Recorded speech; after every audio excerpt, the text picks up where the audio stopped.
Bom, gente, boa noite. Eu vou abordar hoje com vocês dois temas a respeito de glaucomas secundários. Um glaucoma maligno e o outro que ficou pendente da nossa aula, um glaucoma secundário à inflamação ocular, por afecções da episclera, esclera e uveites.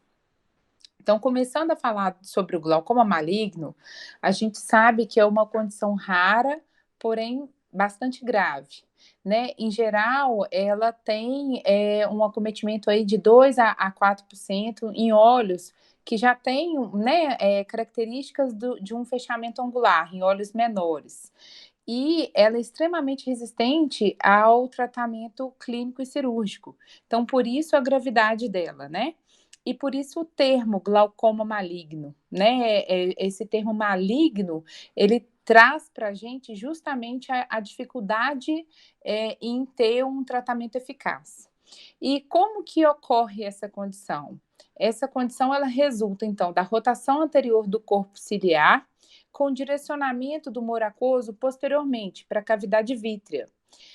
Então, a gente usa muito o termo em inglês misdirection, ou seja, uma direção errônea, né? Uma direção errada do fluxo do humor aquoso, que habitualmente vem para a cavidade anterior, ele passa aí, então, com essa rotação anterior do corpo ciliar, ele passa a ser direcionado posteriormente para o humor aquoso. Então, aqui é só para ilustrar justamente isso que eu acabei de dizer, o fluxo normal dele. Então, ele é produzido pelos processos ciliares do corpo ciliar e direcionado ao segmento anterior ali do olho, escoado pelo seio camerular, conforme essa setinha aí está demonstrando para a gente.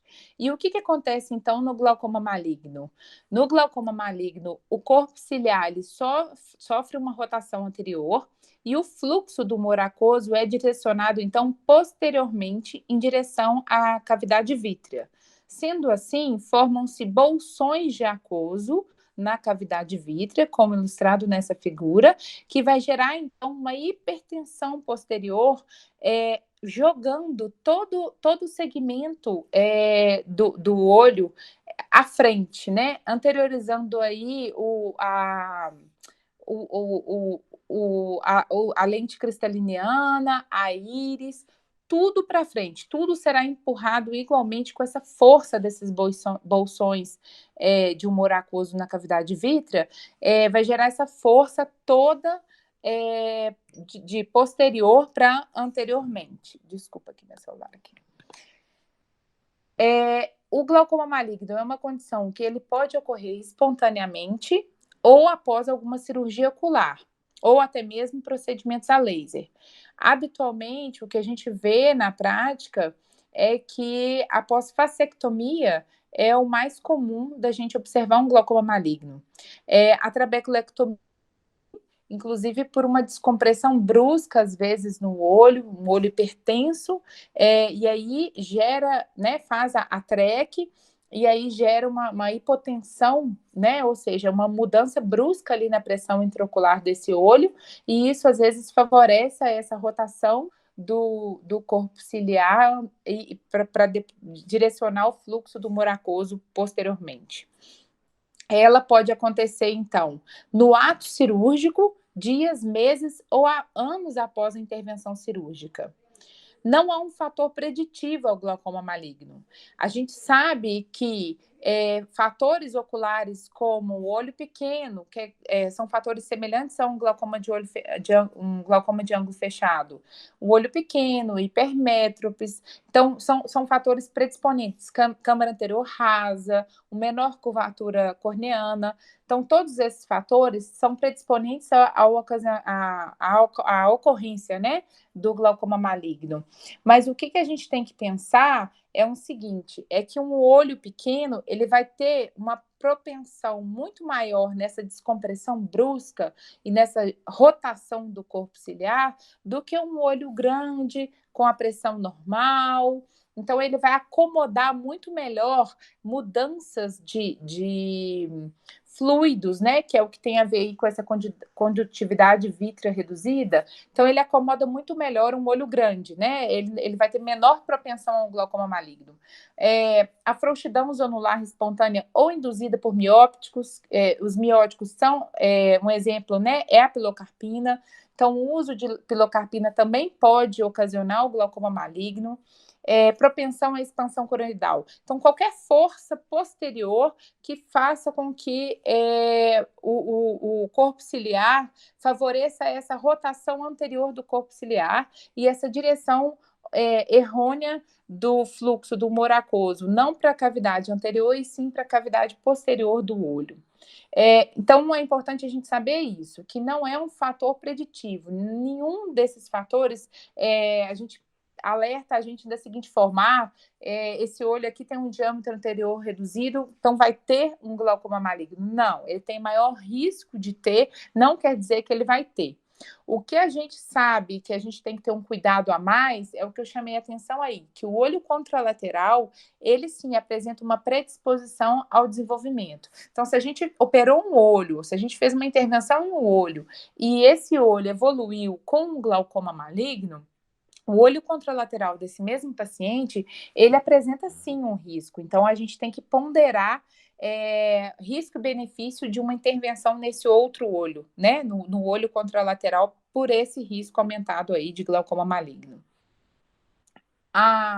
Os sinais que a gente vai observar, então, no glaucoma maligno são de câmara anterior rasa ou até mesmo atalâmica, como a gente pode ver aí na figura.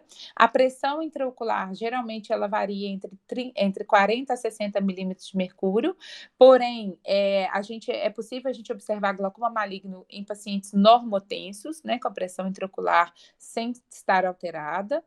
E como a pressão ela vai sofrer essa elevação muito acentuada, o paciente com glaucoma maligno pode apresentar sinais e sintomas similares ao fechamento angular agudo.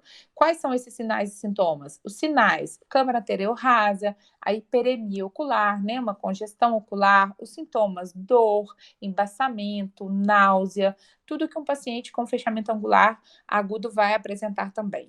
Diferente do fechamento angular agudo, o que a gente pode observar no glaucoma maligno, quando presente, é uma iridectomia patente, como ilustrada na foto ao lado aqui inferiormente, tá?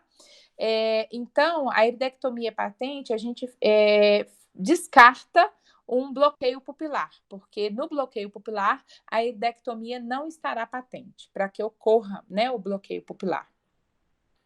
Outro sinal, então, como a gente falou ali, a atalamia, nessa foto aqui a gente consegue ver, essa foto é de uma UBM, né, de uma biomicroscopia ultrassônica, e a gente pode ver aqui a lente, né, o cristalino, bem em contato ali com a córnea, praticamente ali, né, então, assim, a íris está em contato direto mesmo com a córnea, e o cristalino quase em contato com a córnea. Então, tem uma anteriorização, como a gente viu aquelas forças posteriores, tem uma anteriorização do diafragma iridocristaliniano, e nessa foto a gente pode ver o desaparecimento do sulco ciliar devido a essa rotação anterior ali do corpo ciliar e a rotação dos processos ciliares, né, que é o que vai direcionar o fluxo do humor aquoso posteriormente. E aí, o diagnóstico diferencial do glaucoma maligno, a gente tem com o que a gente acabou de falar, com glaucoma primário de ângulo fechado, com descolamento de coroide e com hemorragia de coroide. O que é importante a gente acentuar dessas três situações em relação ao glaucoma maligno? O glaucoma maligno, ele pode acontecer em qualquer momento, perioperatório, dias, meses ou anos após a cirurgia. Já o bloqueio pupilar, o descolamento de coroide e a hemorragia de coroide, ela vai ocorrer mais ou menos no pós-operatório precoce. A pressão intraocular, apenas no descolamento de coroide, que ela vai estar reduzida. A câmara anterior, ela vai estar rasa em todas as situações, só que no bloqueio pupilar, a iridectomia vai estar impérvia ou inexistente. O fundo de olho, ele vai estar alterado apenas no descolamento de coroide, na hemorragia de coroide. E o que a gente comentou ali da iridectomia, né, é que a única situação que ela não vai estar patente, não vai estar pérvia no bloqueio pupilar. Aqui, então, uma UBM mostrando a diferença dessas duas situações.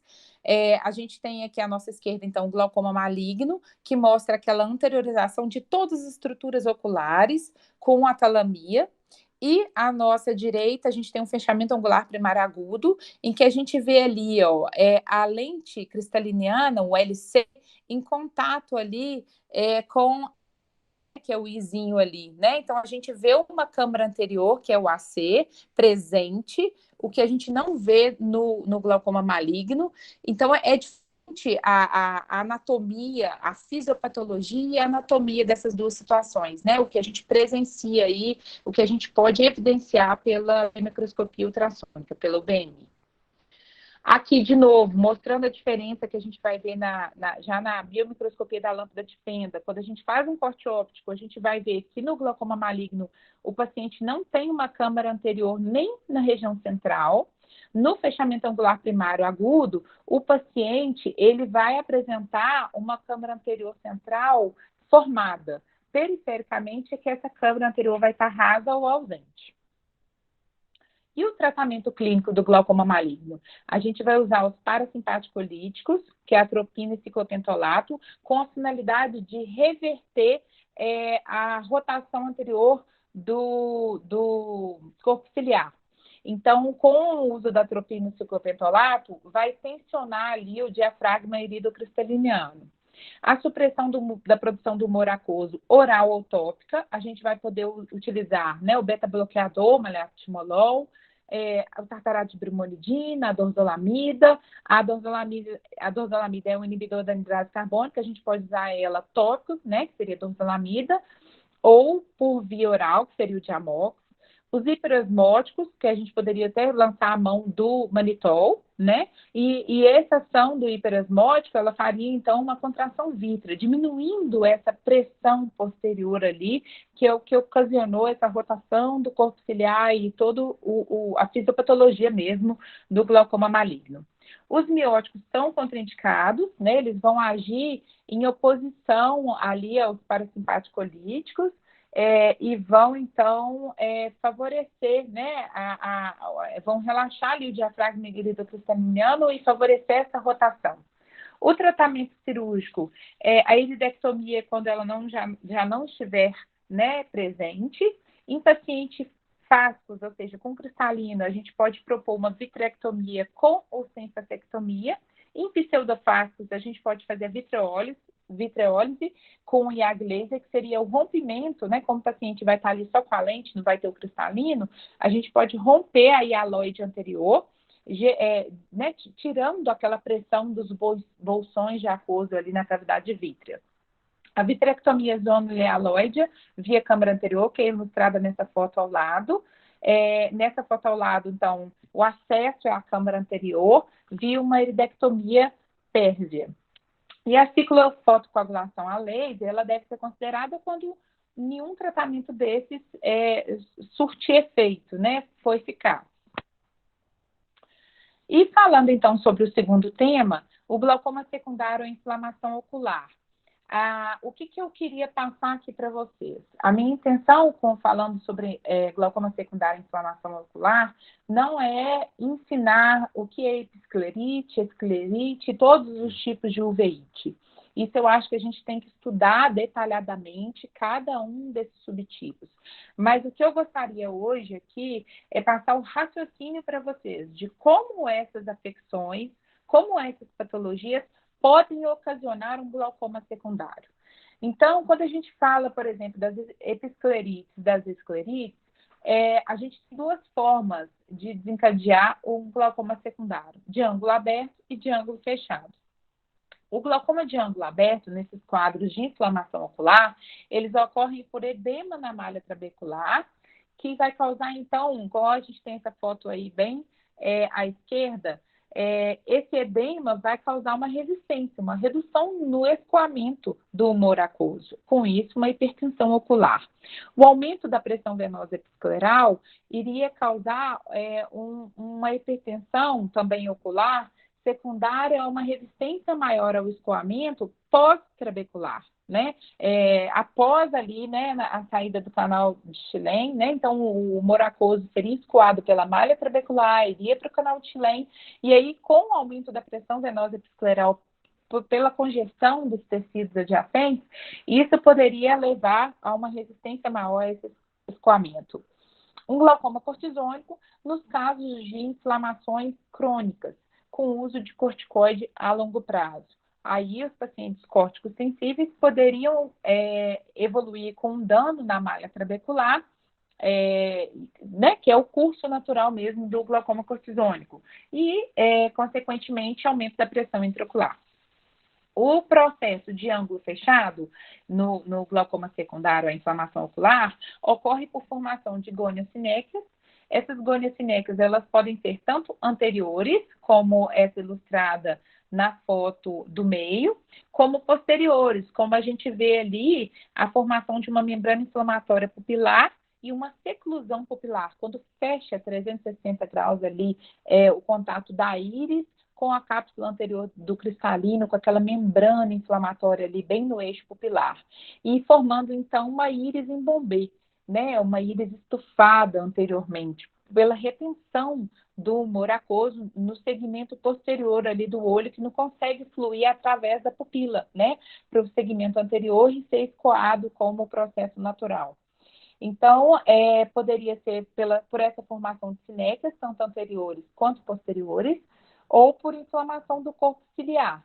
E essa inflamação do corpo ciliar levaria a edema dos tecidos adjacentes, efusão coroidal e rotação anterior do corpo ciliar. Ou seja, esse fato ocorre principalmente na esclerite posterior e entra como diagnóstico diferencial do que a gente acabou de falar, que é a fisiopatologia do glaucoma maligno, né? Que é essa rotação anterior do corpo ciliar, levando, então, a um fluxo do humor aquoso para a cavidade vítrea, gerando os bolsões de aquoso na cavidade vítrea, uma hipertensão posterior, que vai levar, então, ao fechamento angular. Então, também a esclerite posterior, principalmente, pode ocasionar a um glaucoma maligno, né, a entrar como diagnóstico diferencial ali nessa causa, porque aí a gente vai tratar diretamente a causa, né, da esclerite ali posterior, e aí com esse processo todo que a gente citou aqui, com inflamação do corpo ciliar, levando edemas aos tecidos adjacentes, uma efusão coroidal e propiciando, então, a rotação anterior do corpo ciliar. Aqui, bem resumidinho, falando um pouquinho para vocês sobre episclerite e esclerite. A episclerite, então, é uma inflamação benigna, autolimitada e recorrente, né? Então, a gente vai ter o paciente aí com vários episódios ao longo dos anos.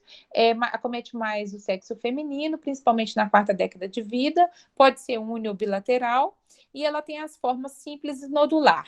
As duas formas, elas apresentam uma clínica semelhante, mas a gente faz o diagnóstico da forma nodular pela presença dos nódulos subconjuntivais móveis. O quadro clínico que a gente observa, então, é uma vermelhidão, né, uma hiperemia, lacrimejamento sem secreção, então não é uma conjuntivite, né?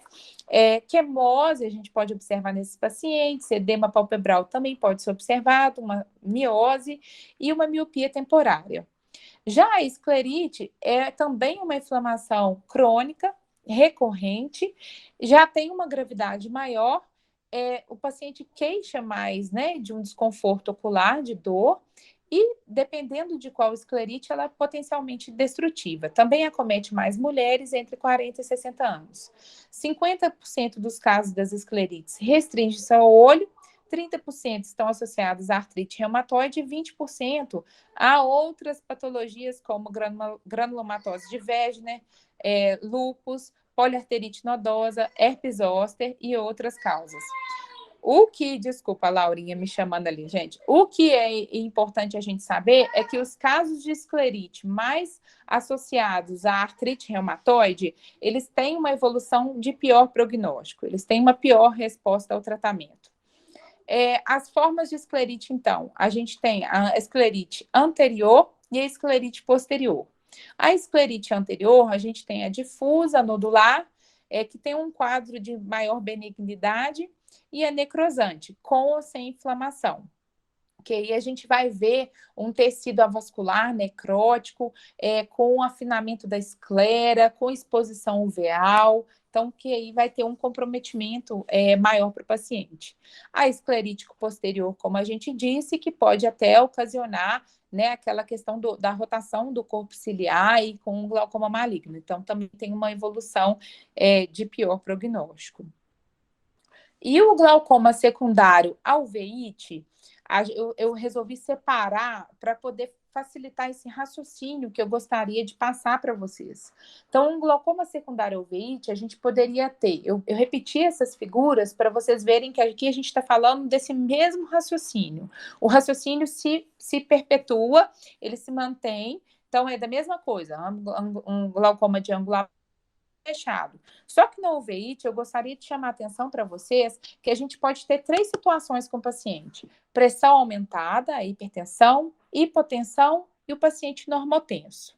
A hipertensão seria por um aumento na resistência do escoamento do humor aquoso. Nas situações em que a gente se depara com um ângulo aberto, por que está acontecendo essa hipertensão? É igual eu falei, pela resistência aumentada ao escoamento, né? Ao fluxo desse humor aquoso ali no seio camerular. Então, por edema das células endoteliais das trabéculas, por obstrução mesmo dos espaços intertrabeculares pela fibrina, por processos inflamatórios. Então, a uveíte, ela vai ter mais célula inflamatória na câmara anterior, acúmulos celulares, formação de membranas endoteliais. Então, o que eu queria que vocês entendessem? Na uveíte, a gente vai ter as trabéculas, e essas trabéculas, elas podem ser cobertas por membranas inflamatórias, ou seja, seria, então, uma resistência ali pré-trabecular, pode ser dentro da intertrabecular, né, dentro das trabéculas, ou aquela questão que eu falei pós-trabecular, quando a gente trata de uma hipertensão venosa episcleral. Então, na uveíte, a gente vai se deparar mais com situações pré, que seria a formação, então, dessas membranas endoteliais e vasculares sobre a malha trabecular, ou situações em que as células inflamatórias elas vão obstruir o escoamento do humor aquoso, né? Ou o próprio edema da malha trabecular. E de ângulo fechado, a gente tem que ter 2 raciocínios em mente, com bloqueio pupilar e sem bloqueio pupilar. Sem bloqueio pupilar, seria a imagem do meio, igual a gente falou. Então, sem bloqueio pupilar, seriam as goniocinecas anteriores. Ali, teria, então, as goniocinecas anteriores, elas iriam, então, impedir o escoamento do humor aquoso no seio camerular. Com bloqueio pupilar, o que ia acontecer? O humor aquoso ele não seria drenado para câmara anterior do olho, né? Por causa daquela membrana inflamatória pupilar, da formação da íris em Bobet. Então, ele nem chegaria no segmento ali anterior, na câmara anterior ali do olho, e nem chegaria no seio camerular para ser escoado. Então, esses 2 raciocínios também pela formação né, pelo processo inflamatório formando essas gônias cinéquias. A hipotensão é uma situação que a gente pode se deparar nos pacientes com veite devido à inflamação do corpo ciliar. Rompe-se a barreira hematoacosa e, com isso, existe um comprometimento da secreção do humor aquoso pelos processos ciliares. Esse dano ele pode ser reversível, da mesma forma que os danos à malha trabecular podem ser reversíveis. Agora, quando a gente tem uma uveite crônica, esse dano pode ser irreversível, né? Tanto aos processos ciliares quanto à malha trabecular. Tanto a hipertensão, aí vai ter uma hipertensão persistente, quanto uma hipotensão persistente, se a gente pensar num dano irreversível, tanto ao processo ciliar quanto à malha trabecular. E nos pacientes normotensos, a gente pode ter um comprometimento, simultâneo desses 2 processos, desses 2 raciocínios, e um equilíbrio entre essa hipertensão por uma resistência aumentada ao escoamento do humor aquoso e a hipotensão por redução na produção do humor aquoso. O tratamento, então, de uma forma geral, né, das UVIs, a gente vai trabalhar ali com ciclopédicos. Os ciclopédicos, eles vão dilatar a pupila e com essa dilatação, o intuito é uma movimentação da íris e evitar a formação de sinéquias. O corticoide, a gente dá início, dependendo do caso, dependendo da uveíte, para o corticoide tópico, podendo evoluir para o corticoide aplicação subconjuntival ou corticoide sistêmico. Em alguns casos que o paciente já é resistente à corticoterapia, a gente lança mão até dos imunodepressores. As drogas hipotensoras, que a gente vai poder lançar a mão aí, né? O beta-bloqueador, alfa-2 agonista, né? Então, o beta-bloqueador, malatimolol, alfa-2 agonista, o tartarato de brimonidina, inibidores da anidrase carbônica, dorzolamida, brinzolamida, de uso tópico sistêmico. Sistêmico seria, então, igual a gente comentou, o Diamox. Análogos de prostaglandina, a gente vai evitar nos casos de uveíte, mas não é uma contraindicação absoluta. A gente pode lançar mão quando a gente tiver que estabilizar o paciente, principalmente se não tiver o paciente em atividade inflamatória, né? Uma uveíte ativa. E drogas hiperosmóticas, desculpa. O manitol, e dependendo aí do que a gente tiver da hipertensão ocular. O tratamento cirúrgico, a gente pode lançar mão da iridectomia quando existe um bloqueio pupilar, né? A trabeculectomia, ela tem baixa resposta, ela tem baixa eficácia. Geralmente, como o paciente de uveíte é um paciente inflamado, é um paciente que está com uma inflamação ativa, o ideal, inclusive, é propor a trabeculectomia quando a inflamação já estiver mais controlada, para evitar uma fibrose ali, né, e falência da TREC. O implante de drenagem, a gente indica, e ele tem um sucesso maior nesses casos de uveíte do que a TREC. Geralmente a gente indica após uma falência de TREC, às vezes até, né, após a falência, após agulhamento, após, né, uma segunda tentativa aí de investir nessa TREC. E cirurgias ciclodestrutivas, a ciclofotocoagulação, a gente tem que ter cautela na indicação desses pacientes, porque o paciente com uveíte, ele evolui muito com fitis bulbi, após procedimentos ciclodestrutivos. Por quê? Porque é o que a gente comentou agora nesse raciocínio ali em relação à hipotensão. O corpo ciliar desse paciente já está sofrendo também um processo inflamatório.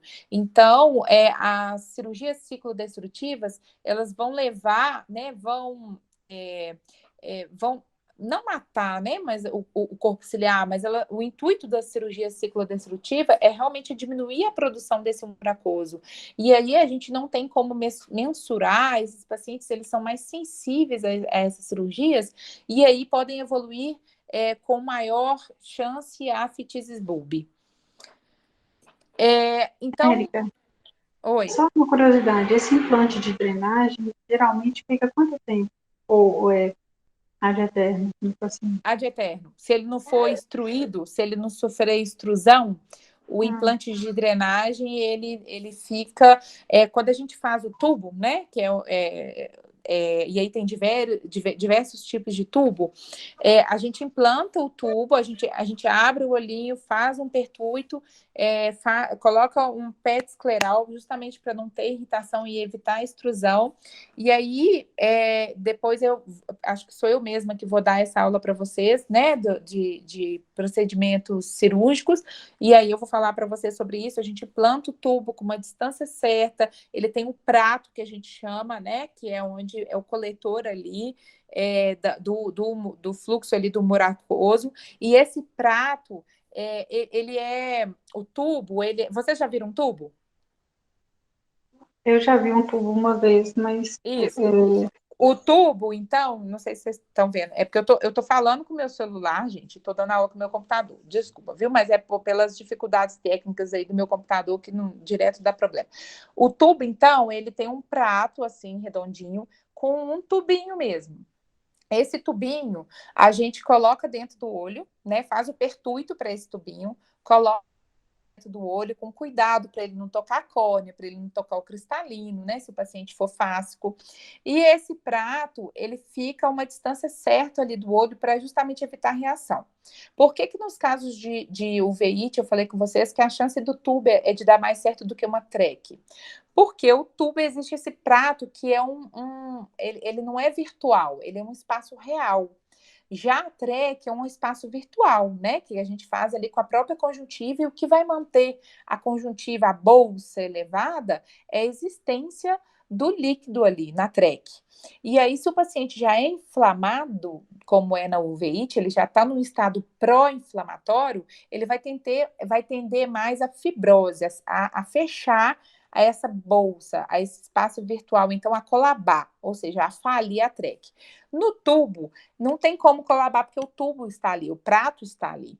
E aí, esse tubo aqui, nesse pertúrcio, a gente coloca um PET escleral, justamente para evitar reação e extrusão, contato com a conjuntiva, né, para esse tubo ser expulso. Então, se não acontecer procedimentos assim, o tubo fica quietinho ali para o resto da vida. Obrigada, Érica. Nada.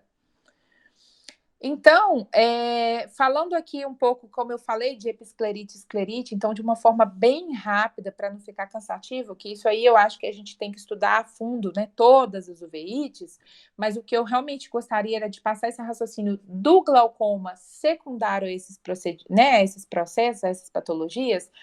A gente tem algumas uveites que causam hipertensão ocular aguda e outras que causam hipertensão ocular crônica.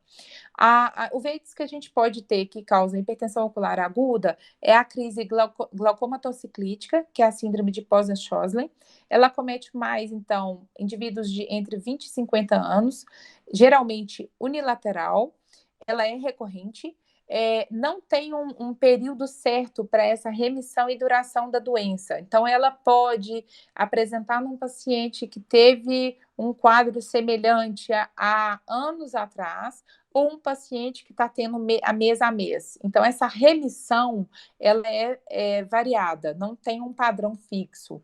E a duração dessa uveíte também é variada. Geralmente, o paciente melhora com ou sem tratamento em 2 semanas. É o que se relata na literatura. Então, o que eu quis aqui foi passar para vocês esse raciocínio de como que a gente vai ter um glaucoma secundário, uma inflamação ocular, seja numa episclerite, esclerite, daquela forma que a gente discutiu, ou seja, nos processos de uveíte. E nos processos de uveíte, em vez de eu ficar detalhando cada uveíte, que é importante vocês conhecerem a clínica, verem imagens e fazer uma aula extensa e cansativa, apesar de eu peço desculpas aí por essa intercorrência, né, prolongando um pouquinho a extensão da aula. Aqui eu gostaria só de pontuar mais uma vez um raciocínio, em que a gente vai ter uma hipertensão ocular aguda no processo da síndrome de Posen-Schosler, que é essa crise glaucomatociclítica, e nas uveites virais, que principalmente por herpes simples e herpes zoster. E uma hipertensão ocular crônica em processos como a ciclite heterocrômica de Fuchs, que até o Ricardo vai falar sobre ela para a gente, artrite reumatoide juvenil, sarcoidose, sífilis, todas essas outras uveites levariam, então, uma hipertensão ocular aguda. A síndrome de Posen-Schosler, ela é uma síndrome que acomete, então, indivíduos de entre 20 e 50 anos, geralmente unilateralmente, ela é recorrente e a remissão e a duração dela é variada, ou seja, o paciente pode apresentar crises mensalmente, ou o paciente pode ter crise há anos atrás e apresentar uma outra agora. Então, a remissão dela, o período de remissão não é definido. A duração da crise também é variada. Pode durar 2 dias, como pode durar 2 semanas ou meses. Habitualmente, a gente vê que essa crise ela não passa de 2 semanas, com ou sem tratamento. E uma coisa que é muito importante, que é até questão de prova, que a gente sempre vê, que é uma síndrome que a pressão é desproporcional à clínica, ou seja, a gente encontra aí pressões entre 40 a 60 milímetros de mercúrio, e na clínica o paciente não tem dor, o olho está calmo, então isso chama atenção para uma síndrome de Posen-Schosler.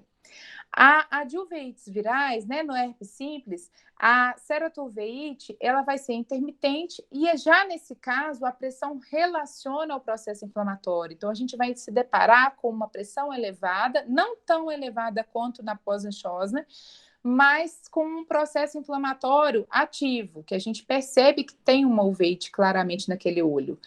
Após a chose, a gente olha o paciente, tem uma pressão aumentada e unilateralmente fala: o que está acontecendo nesse olho? Eu não estou vendo, não estou entendendo por que esse olho está com essa pressão mais elevada. Geralmente dá esse sentimento na gente, né? Porque a clínica desse paciente, ela é pobre, né?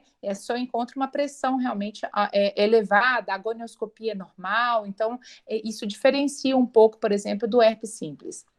No herpes zoster, quando tem o acometimento do ramo nasociliar, a gente vai ver uma lesão aqui na ponta do nariz, que é o sinal de Hudson. E aí, esse paciente geralmente tem maior risco a apresentar uma ceratite, que seria uma úlcera dendrítica, iridociclítica, aí a gente vai ver um processo inflamatório na câmara anterior, flare, os PKs no herpes zoster, eles são do tipo mutant fat, eles são mais pigmentados e pode ter a formação de hipópio. O hipópio, então, são células inflamatórias, né? Inferiormente ali na câmara anterior, né? Um pus na câmara anterior. E a presença de glaucoma, ela geralmente ocorre 1 a 2 semanas após o surgimento das lesões, que a gente sabe que são as lesões vesiculares, que evoluem para pústulas e depois crossas, né? Que respeitando geralmente um dimídio do nosso corpo, né? Característica mesmo do herpes zoster. E a ciclite heterocrômica de Fuchs é uma iridociclite crônica, insidiosa, unilateral, na maioria dos casos, sem predileção por sexo ou raça, que acomete indivíduos entre 20 e 40 anos e que tem uma tríade clássica, que é heterocromia, ou seja, a gente vê uma íris diferente da outra, o olho acometido é da íris mais clara, que sofreu uma atrofia iriana, iridociclite, uma inflamação, então uma reação na câmara anterior, e a presença de catarata. A catarata, nesses pacientes, ela ocorre tanto por um aumento na permeabilidade da cápsula anterior do cristalino, quanto pelo uso de corticoides, apesar de que na ciclite heterocrômica de Fuchs, a corticoterapia não é tão responsiva. Mas esses pacientes, né, a gente sempre lança a mão, pensou em uveíte, a gente lança a mão aí do uso de corticoide, exceto quando a gente vê alguma lesão corneana, pensando em herpes simples, né? Então, assim, a gente evita o uso do corticoide, que pioraria esse quadro, mas na maioria das uveites a gente lança a mão do corticoide por esse motivo.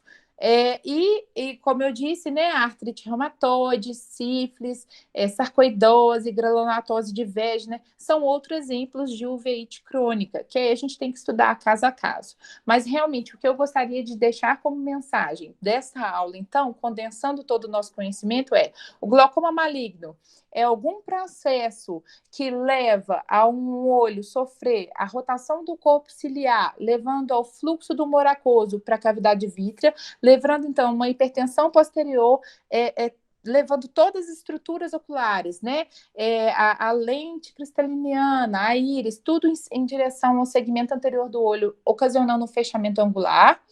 E nos processos de esclerite, episclerite, de uveíte, a gente pode ocasionar, né? A gente pode evoluir com um glaucoma secundário por glaucoma de ângulo aberto ou ângulo fechado. Ângulo aberto, a gente vai pensar, então, naquela questão da edema da malha trabecular, obstrução da malha trabecular pelas células inflamatórias, formação de membranas inflamatórias, né, tampando mesmo a malha trabecular, ou então por fechamento angular, seja por sinecas anteriores, igual a gente falou, que aí a gente pensaria num mecanismo sem o bloqueio pupilar, ou sinecas posteriores, levando então aquela seclusão pupilar, íris em bombê e o bloqueio pupilar propriamente dito. Então, esse raciocínio é que eu queria passar para vocês, para quando vocês pegarem um paciente, a gente conseguir raciocinar o que ele tem para propor o tratamento. Se tem um bloqueio pupilar, vamos fazer uma iridectomia para tentar romper né, essa pressão ali na cavidade posterior. E aí a gente vai encaixando com os outros conhecimentos que a gente tem das outras patologias, né, de todas as uveites, para fazer o diagnóstico correto, né, de qual uveíte que a gente está lidando ali, e o tratamento, que é o que vai melhorar também, né, vai ter uma resposta mais concreta do controle da pressão intraocular desse paciente. Vocês têm alguma dúvida? Professora. Oi, professora. Oi, pode falar. Só uma coisa. Quando você falou do glaucoma o primeiro, como é que chama? Maligno. Maligno, eu ia falar maléfico. Maligno. Você falou da sintomatologia lá, que pode principalmente parecer um glaucoma súbito. Isso, E glaucoma aí, de ângulo fechado. Isso. A minha dúvida é o seguinte: como ele fica fazendo um acúmulo de líquido para dentro ali do vítreo e vai começar a ter um aumento da pressão, ele não poderia miopizar o olho, não? Por causa desse aumento da relação axial ali, anteroposterior? Ele poderia, né? A questão, esse paciente, o que a gente falou ali dos sintomas similares ao fechamento ocular é pelo aumento brusco da pressão, né? De 40 a 60 milímetros de mercúrio. Então, o que vai acontecer? Mas ele acumula subitamente ou ele vai acumulando até gerar um sintoma mais súbito? O tempo de duração dele é como eu disse, ele pode ser no perioperatório, ou seja, seria subitamente, né? Mas ele pode ser num pós-operatório de dias, tardio, meses, tardio. Então, por isso que a variação clínica dele é tão diferente. Mas entendi. Quando a gente olha, né? Eu até deixei aí nesse slide, que é o que você está me perguntando, quando ele entra com sinais e sintomas similares, é quando é agudo. Porque aí vai ter o edema de córnea, vai ter injeção ciliar, vai ter náusea, vai ter vômito. Então, isso tudo o paciente vai poder, né? Vai poder manifestar e a gente vai poder observar na biomicroscopia. Só que na biomicroscopia desse paciente, a gente vai ver nessa figura aí inferior à esquerda, essa imagem assim, de uma câmara anterior quase inexistente, atalâmica, sim, né?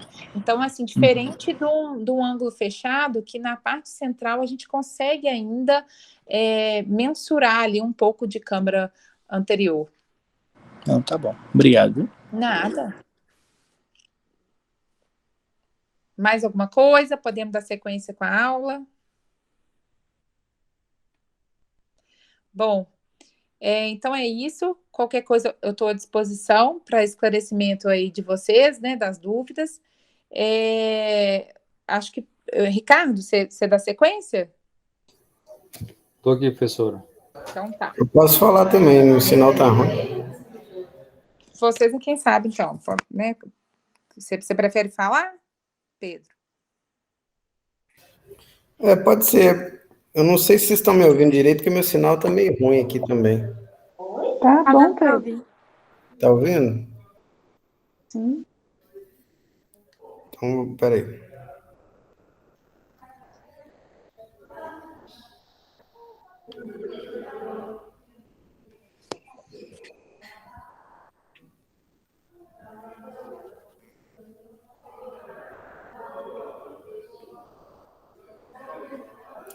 Estão vendo aí? Estamos. Então vamos aproveitar o pique aí do glaucoma maligno. Eu peguei um artigo que é difícil até de achar artigo desse tema, porque é relativamente raro, não é tão comum assim de ver, né? E tirando o relato de caso, eu já tinha visto um outro artigo. Então falei com a Erika, a gente pegou um relato de caso mesmo, que é bem pequenininho até. Só que é um relato de caso que não é muito comum, que é um quadro de glaucoma maligno após uma iridotomia, que não é uma coisa aguda. Demorou bastante tempo, quase um ano para diagnosticar isso. Esse aí é o artigo. É um paciente asiático, do sexo masculino, de 58 anos, míope, uma diferença aí de 1,5 de um olho para o outro. Uma visão boa, 20/15, AO, corrigido. Ele teve um diagnóstico prévio de glaucoma primário de ângulo fechado e foi indicado para ele iridotomia, né? Ele não tinha nenhuma comorbidade, não estava usando nenhuma medicação.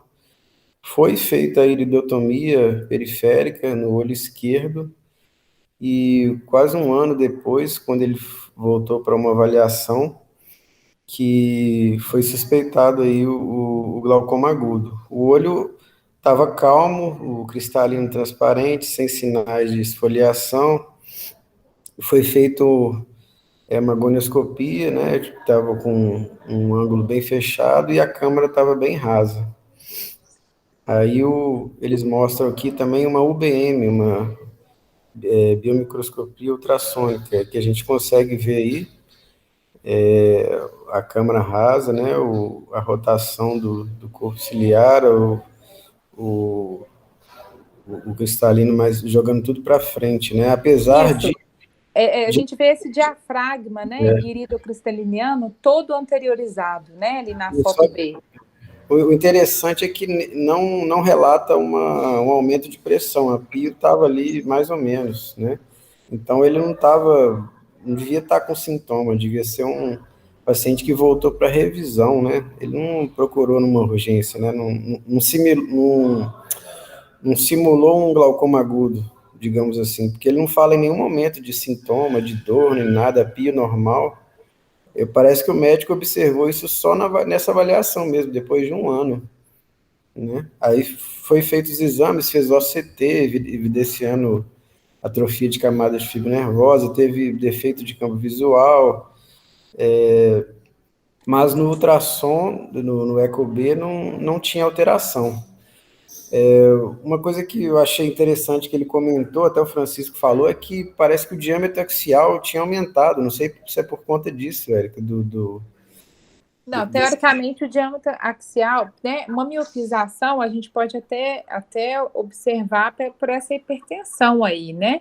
Mas um aumento no diâmetro axial Ele parece que ele citou que a miopia aumentou de 5 para 5,5 para 7, eu acho. Aí seria isso que aumentou o diâmetro? Eu acho até que esse raciocínio da miopização, né, igual o Francisco comentou, eu acho que isso é cabível, a gente pensar nesse raciocínio sim.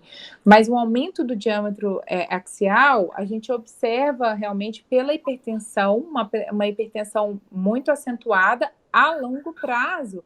E isso mais igual a gente observa, por exemplo, num buftalmo, num glaucoma congênito, que tem uma esclera que ainda ela não está estruturada, né? Assim, ainda o olhinho ele está sofrendo um aumento, mas geralmente no paciente adulto a gente não observa um aumento no diâmetro axial tão expressivo, porque no artigo não mensura essa questão do aumento do diâmetro axial em si, né? Assim. Ele fala da miopia, que aumentou. Isso, da miopia, que aí dá para a gente documentar, né? Aí o que acontece? Foi feito um tratamento inicial clínico, né, com medicação, atropina e inibidores de aquoso, timolol e dorzolamida por muito tempo. A pressão ficava normal, mas a câmara se mantinha rasa, né? E ele descreve isso, aumento da miopia. Uhum. Aí, por conta disso, que foi avaliado, aí, indicado para o paciente uma vitrectomia tirou o cristalino, botou lente no sulco, e já no intraoperatório já observaram lá a câmara voltando ao normal. Só que tinha, parece, uma fragilidade zonular, né? Não sei se era... Pois é. Então, né, é o que a gente discutiu falando sobre glaucoma maligno. É legal, eu acho, trazer o caso para exigir mais da gente, para a gente conseguir raciocinar mais em cima dessa teoria que foi discutida, né? A fragilidade zonular, a gente comentou, que pode ser um fator que propicia essa rotação do corpo ciliar anteriormente, né? E esse direcionamento do fluxo. Observar no intraoperatório já um aprofundamento da câmara anterior, porque, querendo ou não, na vitrectomia, como ele fez ali a vitreólise, ele, né, o vitreófago foi comendo vítreo, já resolveu essa hipertensão vítrea dos bolsões que eu falei do aquoso que estavam ali se formando. Então, isso tudo já foi se resolvendo, né?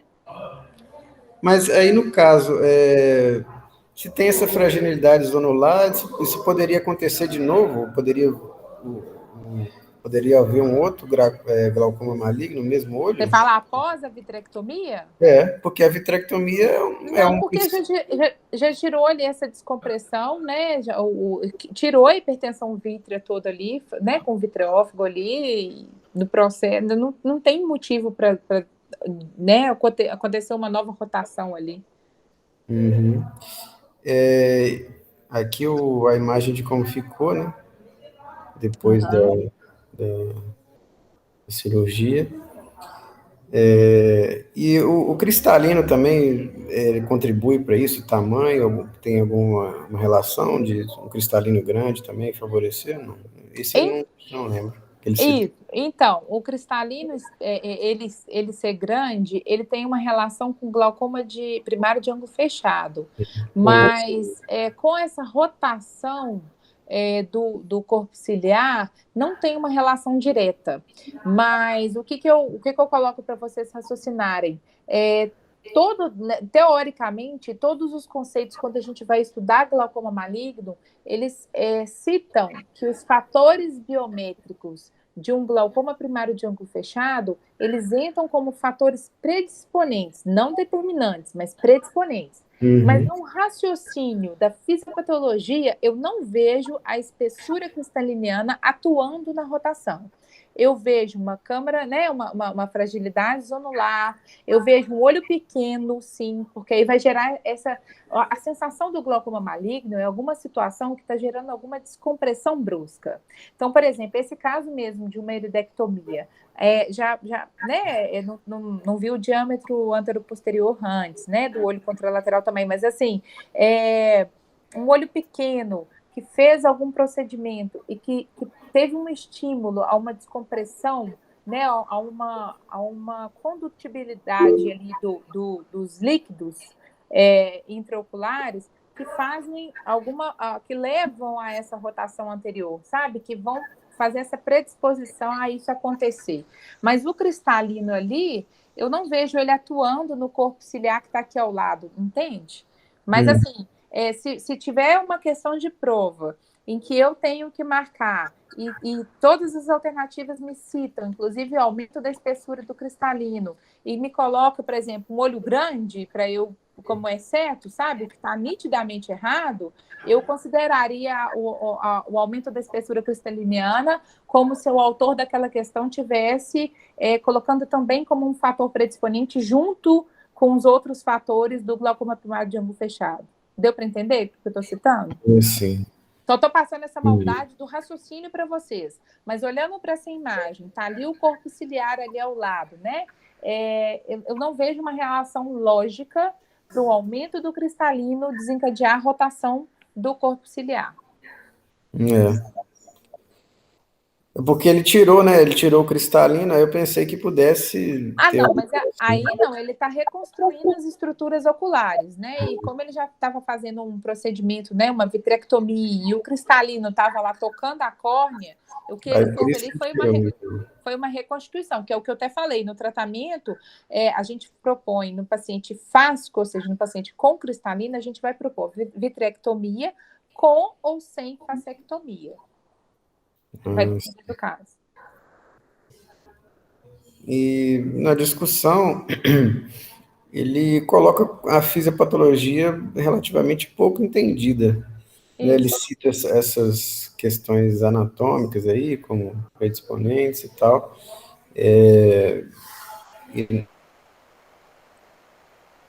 Que é isso mesmo, ô Pedro. A gente vai ter, então, uma fisiopatologia obscura. Então, por que acontece o glaucoma maligno? Em qual olho que vai acontecer o glaucoma maligno? Que é o que eu disse na aula. Não tem um fator preditivo certo de isso é igual àquilo.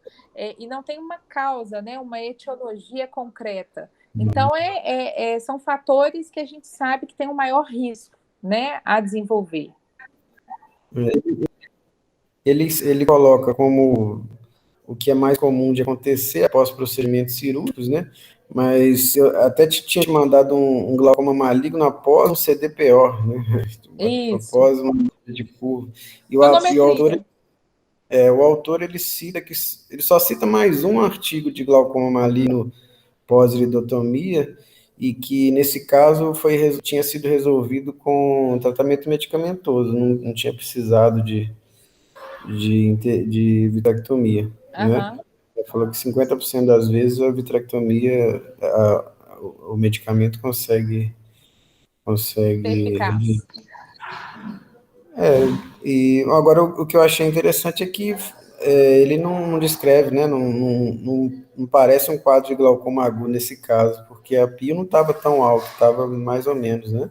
O que chama... Isso, mas é o que eu disse, né? Pode ter uma pressão elevada ou pode ser um glaucoma maligno em que você vai identificar uma câmara rasa, as estruturas, igual a gente falou, anteriorizadas, mas com comportamento normopressórico. Uhum. Aí, às vezes, o paciente deve ter identificado isso até no exame de rotina, porque um ano depois dele ter feito a iridotomia, é muito tempo, né? Isso, é. Mas é o que eu falei também, não tem um período certo, né? Pode ser intraoperatório, dias, meses, ano após. Espontaneamente, pode ser espontaneamente. É isso, então. É um caso bem pequenininho. Parabéns, Pedro. Obrigada. É. Pessoal, eu vou ser bem breve aqui, prometo. O meu artigo aqui é um relato de caso tratei de glaucoma secundária iridociclite heterocrômica de Fuchs. Vou fazer uma introdução bem breve aqui, porque a maioria já foi dito pela professora.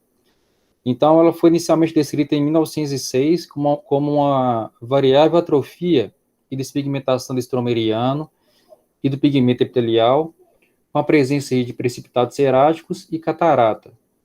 É uma inflamação crônica da úvea anterior, possui um início insidioso, na maior parte dos casos um bom prognóstico, exceto quando o curso aí associado a glaucoma e catarata.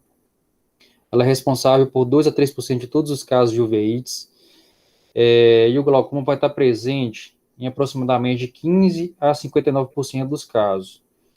É mais comum na faixa etária aí da terceira e quarta décadas de vida, sem predileção por sexo. 90% dos casos são unilaterais, e como já foi dito anteriormente também, é um tipo de uveíte aí que não é responsivo aos corticoides. Então, no relato de caso, trata-se de um paciente homem, de 68 anos, que evoluiu com a dor em olho direito, chegou no atendimento em uso de colírio de pilocarpina, timolol e diamox. Na história patológica dele, hipertenso, na história oftalmológica, uma FACO há 7 anos e capsulotomia por YAG laser há 2 anos por opacidade de cápsula posterior. Ao exame dele, uma acuidade visual 20/50, 20/20, o reflexo pupilar direto e indireto estava ausente no olho direito. Na bio dele, o olho direito é uma córnea com PKs finos em 2 terços inferiores, uma câmara anterior profunda, uma íris hipocrômica com atrofia superior, pseudofásico, ali estava tópica, e tinha presença de opacidades discretas in vitro anterior. Olho esquerdo, nada digno de nota, só uma catarata nuclear, uma cruz, e na pio desse paciente, uma pressão de 30 no olho direito e 12 no esquerdo. Essa foto aqui ilustra essa heterocromia vista no paciente. A gente pode ver aqui uma diferença bem... não sei se a foto tá boa aí para vocês verem, mas uma diferença bastante significativa aí da íris com atrofia. E a atrofia inferior é nítida também, né? Sim, sim. Pode passar? Pode, obrigada. Na gônio dele, um ângulo aberto em ambos os olhos, sendo observado a tesporão escleral no olho direito, com presença de membranas e finos vasos radiais, e no esquerdo até corpo ciliar. O que é legal de ver nesses casos da gonioscopia, que eu não comentei com vocês, né, mas aproveitando esse caso clínico, esses finos vasos radiais, eles são mais visíveis na gonioscopia dos pacientes com heterocromia pela própria atrofia iriana. Então, a atrofia, ela leva à exposição desses vasos, né, e a visualização com maior facilidade desses vasos. Na fundoscopia dele, no olho direito, uma discreta opacidade de vítreo anterior, uma escavação 0,6 por 0,7, mácula sem alterações. No olho esquerdo, um disco fisiológico e mácula sem alterações também. Uma paquimetria normal em ambos os olhos. Como hipótese diagnóstica nesse paciente, foi o glaucoma secundário iridociclite heterocrômico de Fuchs, em olho direito. Como tratamento, foi proposto a TREC com mitomicina C no olho direito. E passados aí 2 semanas, esse paciente evoluiu bem, sem queixas, apresentando a biomicroscopia no olho direito, uma bolha formada, uma iridectomia pérvia, câmara anterior profunda, um apio de 5 e 12, e a agonoscopia, um ósseo pérvio no olho operado. Então, como discussão aqui, a síndrome de Fuchs, o paciente pode permanecer assintomático por anos, a heterocromia pode existir antes mesmo que haja alguma manifestação clínica visual, e manifestações como catarata e glaucoma podem abrir o quadro, sem que a síndrome ainda tenha sido identificada e tendo a uveíte apenas como um achado aí do exame. Das complicações, a catarata é a mais comum e deve suspeitar sempre em todo paciente jovem com catarata unilateral e sem história de trauma ou uso de corticoide. O glaucoma das complicações é a mais temida, mais problemática. Sua detecção precoce é de extrema importância para o prognóstico do paciente. E no artigo cita aqui alguns estudos, um deles na década de 80, onde 66% dos pacientes necessitaram da cirurgia. Outro estudo na década de 90 mostra uma falência da terapia medicamentosa em 73% dos pacientes, sendo que desses 73, após a cirurgia, no caso a TREC, 72% desses pacientes obtiveram apio abaixo de 21, ainda assim alguns com medicação adicional. E falei esse estudo aqui também americano, onde o glaucoma secundário estava presente em 19% dos pacientes com síndrome de Fuchs, e após o tratamento medicamentoso agressivo e cirurgia, ocorreu uma progressiva melhora da acuidade visual dos pacientes e uma redução aí da progressão aí da lesão do nervo óptico em 1/3 desses pacientes. Então, como conclusão, uma vez diagnosticado o glaucoma, seja como manifestação inicial ou como achado de um paciente já com a síndrome, o tratamento deve ser agressivo para reduzir a apio, e uma vez havendo a falência, não se deve demorar em indicar a cirurgia. E é isso, pessoal. Obrigado. É isso, então, né? Acho que a intenção é como a gente ia abordar 2 temas um pouco extensos, principalmente esse glaucoma secundário à inflamação. Eu tentei, né, passar o raciocínio básico da fisiopatologia e esse caso clínico acho que foi legal para ilustrar isso mesmo, né, Ricardo? Um exemplo, né? Exatamente. De uma uveíte que é relativamente comum aí para a gente sempre lembrar do diagnóstico diferencial.